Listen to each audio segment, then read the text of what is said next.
सभी स्टूडेंट्स को मेरा एक बार फिर नमस्कार।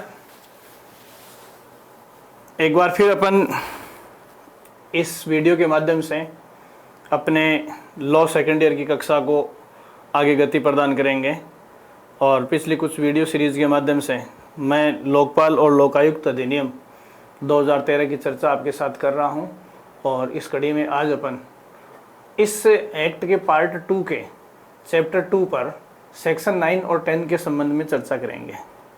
देखो, इस अधिनियम की धारा 9 और 10 में जो उल्लेख किया गया है वो ये है कि एक तो वह परिस्थिति जिसमें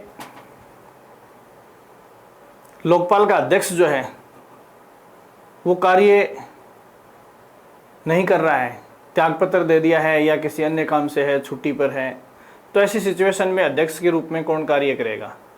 दूसरा ये कि लोकपाल जो संस्था है उसका सेक्रेटरी या सचिव कौन होगा और सेक्रेटरी और सचिव के अलावा अन्य स्टाफ की स्थिति इस अधिनियम में इस संस्था के लिए क्या की गई है, इनकी चर्चा अपन करेंगे। तो देखिए, एग्जाम में जो संभावना सवाल की बनती है वो सवाल आपके सामने है कि किन परिस्थितियों में लोकपाल सदस्य अध्यक्ष के कर्तव्यों का निर्वहन करने के लिए अधिकृत है।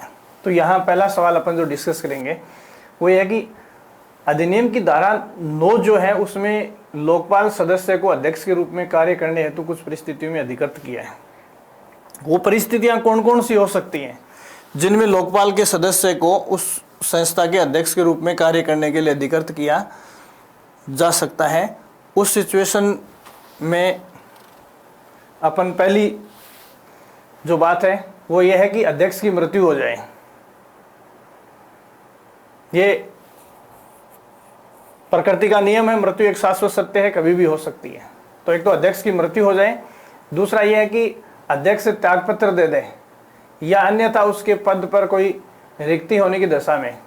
तो देखो, चाहे तो मृत्यु हो जाए, चाहे वो त्यागपत्र दे दे या फिर अन्य किसी परिस्थिति के कारण या किसी सिचुएशन के कारण यदि लोकपाल के अध्यक्ष का पद खाली हो जाता है तो राष्ट्रपति अधिसूचना जारी करके उस रिक्ति को भरने के लिए या नए अध्यक्ष की नियुक्ति तक वरिष्ठतम सदस्य को इस रूप में कार्य करने के लिए प्राधिकृत कर सकेगा। कहने का मतलब है कि इन तीनों में से किसी भी वजह से मृत्यु, त्यागपत्र या अन्य किसी वजह से अध्यक्ष का पद रिक्त होने की स्थिति में राष्ट्रपति एक अधिसूचना नोटिफिकेशन जारी करेगा और उस अधिसूचना के माध्यम से इस लोकपाल संस्था में जो बाकी सदस्य हैं उनमें से जो मोस्ट सीनियर होगा उसको लोकपाल के अध्यक्ष के रूप में कार्य करने के लिए प्राधिकृत कर सकेगा। यहाँ देखिए, प्राधिकृत करना जरूरी नहीं है, कर सकेगा का मतलब यह है कि प्राधिकृत कर सकेगा। इसका मतलब यह है कि यह अंतिम रूप से राष्ट्रपति की विल पर निर्भर करेगा। दूसरा बिंदु जो है वो क्या है, जब अध्यक्ष छुट्टी पर अनुपस्थिति के कारण या अन्यथा अपने कर्तव्यों का निर्वहन करने में असमर्थ है तो उपलब्ध ऐसा वरिष्ठतम सदस्य जिसको राष्ट्रपति अधिसूचना द्वारा इस नियमित प्राधिकृत करे उस तारीख तक जिसको अध्यक्ष अपने कर्तव्यों को पुनः ग्रहण नहीं करता अध्यक्ष के कर्तव्यों का निर्वहन करेगा। तो देखिए, ये सिचुएशन कब तक बनी रहेगी, जब तक कि या तो छुट्टी पर गया हुआ लोकपाल का अध्यक्ष जो है वो वापस नहीं आ जाता या फिर जैसे त्यागपत्र दिया है, मृत्यु हो गई, तो ऐसी सिचुएशन में जब तक नए लोकपाल अध्यक्ष का अपॉइंटमेंट नहीं हो जाता तब तक वो उस पद पर कार्य करेगा। देखो, करेगा, यहाँ ये मस्ट है, एक बार अपॉइंट करने के बाद उसे काम करना पड़ेगा। तो यहाँ देखो, वही है, छुट्टी पे चला गया है, अनुपस्थिति है या कार्य करने में अक्षम होने का मतलब क्या है कि लोकपाल का वर्तमान अध्यक्ष जो है वो कुछ समय के लिए शारीरिक और मानसिक तौर पर यदि काम करने में सक्षम नहीं है तो ऐसी सिचुएशन में उसको अपनी कैपेसिटी और एबिलिटी रीगेन करने तक मोस्ट सीनियर मेंबर जो लोकपाल का है उसको राष्ट्रपति कर्तव्यों का निर्वहन करने की जिम्मेदारी दे सकता है। ये चीज़ आपको ध्यान में रखनी है। इसके बाद में अपने को अगला जो सवाल डिस्कस करना है इसमें, ये अभी जो अध्यक्ष के रूप में कार्य करने के लिए प्राधिकृत करने की व्यवस्था जो है वो सेक्शन 9 में चर्चा की थी। अभी दूसरा अपन सेक्शन 10 में जो डिस्कस करेंगे वो सवाल आपके सामने है। देखिए, लोकपाल के सचिव, अन्य प्राधिकारी और स्टाफ संबंधी प्रावधान क्या है। तो लोकपाल संस्था के सेक्रेटरी और अन्य कर्मचारी वृंद या स्टाफ के संबंध में अपन सेक्शन 10 में जिस व्यवस्था का अध्ययन करते हैं वो क्या है। तो देखिए इस सवाल के जवाब में आपके सामने जो स्लाइड में प्रोजेक्ट किया गया है उसमें ब्रीफली एक्ट की भाषा दी गई है। लोकपाल एवं लोकायुक्त अधिनियम 2013 की धारा 10 के अनुसार क्या क्या प्रावधान है इसमें देखिए, पहला प्रावधान ये दिया गया है कि लोकपाल का सचिव भारत सरकार के सचिव की पंक्ति का होगा, जिसको केंद्र सरकार द्वारा भेजे गए नामों के पैनल से अध्यक्ष द्वारा नियुक्त किया जाएगा। यहाँ मेन चीज क्या है, देखो लोकपाल संस्था का जो भी सेक्रेटरी या सचिव होगा वो सचिव केंद्र सरकार में सेक्रेटरी या सचिव स्तर से नीचे का नहीं होगा। और देखो केंद्र सरकार में सचिव स्तर के जो पदाधिकारी होते हैं वो सुपर टाइम स्केल IAS अधिकारी होते हैं। तो कहने का मतलब ये है कि सेक्रेटरी लेवल से नीचे का जो भारतीय प्रशासनिक सेवा का पदाधिकारी है उसको लोकपाल का सेक्रेटरी नियुक्त नहीं किया जाएगा।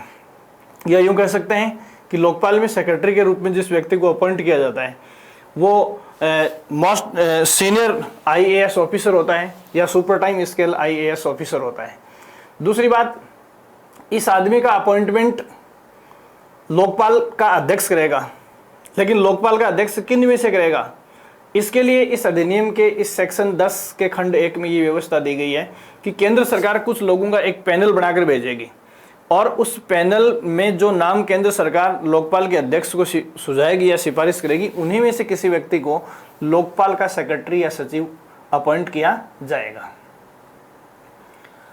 दूसरा जो पदाधिकारी होता है एक जांच निदेशक होता है लोकपाल नामक संस्था में। उसके संबंध में अधिनियम की धारा 10 के खंड 2 में या उपधारा 2 में जो व्यवस्था की गई वो ये है कि एक जांच निदेशक और साथ में एक अभियोजन निदेशक जो भारत सरकार के अपर सचिव एडिशनल सेक्रेटरी या समतुल्य पंक्ति से निम्न पंक्ति का नहीं होगा।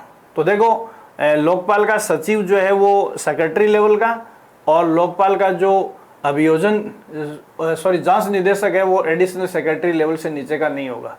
और इसकी नियुक्ति भी केंद्र सरकार द्वारा भेजे गए एक पैनल में से लोकपाल संस्था के अध्यक्ष द्वारा ही की जाएगी। कहने का मतलब ये है कि सेक्रेटरी और जांच निदेशक और एक अभियोजन निदेशक का जो अपॉइंटमेंट का तरीका है वो लगभग सेम सा ही रहेगा। कहने का मतलब इन तीनों ही लोगों के लिए सचिव, जांच निदेशक और अभियोजन निदेशक, इन तीनों के लिए केंद्र सरकार एक पैनल या लिस्ट बना के भेजेगी और इन तीनों की अपॉइंटमेंट उन लिस्ट से संबंधित लोगों में से ही की जाएगी। और इन तीनों के अपॉइंटमेंट का जो जिम्मा है या अधिकार है या शक्ति है वो किसको दी गई है, लोकपाल के अध्यक्ष को दी गई है।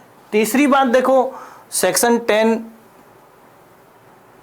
के खंड 3 में या उपधारा 3 में जिस बात की चर्चा की गई है वो आपके सामने है। देखिए लोकपाल में अभियोजन निदेशक, जांच निदेशक और सचिव के अलावा की बात कर रहे हैं अपन इस तीसरे खंड में। तो लोकपाल के अन्य अधिकारी और कर्मचारी वृंद की नियुक्ति लोकपाल के अध्यक्ष या ऐसे सदस्य या अधिकारी द्वारा की जाएगी जिसको अध्यक्ष निर्देश करे। तो देखिए यहाँ बाकी जो सदस्य और अधिकारियों का अपॉइंटमेंट जो है या स्टाफ सदस्यों का अपॉइंटमेंट है उसकी शक्ति लोकपाल के अध्यक्ष को है। और इस शक्ति का इस्तेमाल करने का मतलब ये अपॉइंटमेंट खुद लोकपाल कर सकता है या वो इस प्रकार के किसी भी अपॉइंटमेंट के लिए किसी व्यक्ति को नॉमिनेट कर सकता है। कहने का मतलब लोकपाल के अध्यक्ष को स्वयं अपने स्टाफ सदस्यों का अपॉइंटमेंट या भर्ती करना जरूरी नहीं है, वो अपनी ओर से किसी अन्य व्यक्ति को भी नॉमिनेट कर सकता है। फिर देखिए इसमें चौथा जो खंड है धारा 10 का वो यह है कि संसद द्वारा बनाई गई किसी विधि के उपबंधों के अधीन रहते हुए लोकपाल के सचिव और अन्य अधिकारियों या कर्मचारी वृंद का मतलब होता है स्टाफ की सेवा शर्तें ऐसी होंगी जो लोकपाल द्वारा तत्परियोजनार्थ बनाए गए विनियमों द्वारा विनिर्दिष्ट की जाएगी। तो देखो लोकपाल संस्था अपने कार्मिकों को विनियमित करने के लिए नियम बनाने की छूट रखता है या यूं कह सकते हैं कि उन पर जो सेवा शर्तें आदि लागू होंगे वो सेवा शर्तें जो है वो लोकपाल द्वारा ही निर्मित की जाएंगी। परंतु एक बात और है इसमें, वो ये है कि इस उपधारा के अधीन बनाए गए विनियमों के लिए जहां तक उसका संबंध वेतन भत्तों, छुट्टी और पेंशन से राष्ट्रपति का अनुमोदन अपेक्षित है। कहने का मतलब वेतन भत्ते और सेवा शर्तों के संबंध में या पेंशन आदि के संबंध में जो भी निर्धारण लोकपाल द्वारा अपने स्टाफ सदस्यों के लिए किया जाएगा उसका अनुमोदन या समर्थन जो है राष्ट्रपति द्वारा होना जरूरी है। इस प्रकार देखिए आज के इस वीडियो में अपन ने जो डिस्कस किया है वो आपके सामने है। सवाल आपके सामने है कि जो किन परिस्थितियों में लोकपाल सदस्य अध्यक्ष लोकपाल का सदस्य अध्यक्ष के तौर पर कार्य करेगा। तो जब किसी भी वजह से लोकपाल का अध्यक्ष अस्तित्व में नहीं होगा, वो टेम्परेरी या स्थायी अनुपस्थित हो सकता है। ऐसी सिचुएशन में मोस्ट सीनियर जो मेंबर होता है लोकपाल का उसको अधिसूचना द्वारा निर्देशित किया जाएगा, प्राधिकृत किया जाएगा। किसकी ओर से? राष्ट्रपति की ओर से। दूसरी बात मैंने आपको बताई कि जब अध्यक्ष छुट्टी पर जाता है या किसी असमर्थता के कारण वो संस्था में नहीं आ पाता है तो ऐसी सिचुएशन में उसके लौटने तक ये काम करने की जिम्मेदारी जो है वो उस सदस्य को दी जाएगी। इसके बाद में दूसरा सवाल जो अपन ने डिस्कस किया है वो आपके सामने है। देखिए ये सवाल अपन ने सेक्शन 10 का कि सचिव और अन्य अधिकारियों में अपन ने जांच निदेशक और अभियोजन निदेशक की चर्चा की और स्टाफ की बात की है। तो इन सब की नियुक्ति जो लोकपाल के अध्यक्ष द्वारा की जाएगी और उनकी सेवा शर्तें, वेतन भत्ते, इन सब के बारे में जो निर्धारण करने की शक्ति है वो लोकपाल संस्था को होगी। लेकिन इनके संबंध में अनुमोदन या जो अनुमति या स्वीकृति वो किससे लेनी पड़ेगी? राष्ट्रपति से लेनी पड़ेगी। तो ये एक छोटी सी बात अपन ने इस वीडियो के माध्यम से आज और अध्ययन की है। Thank you so much.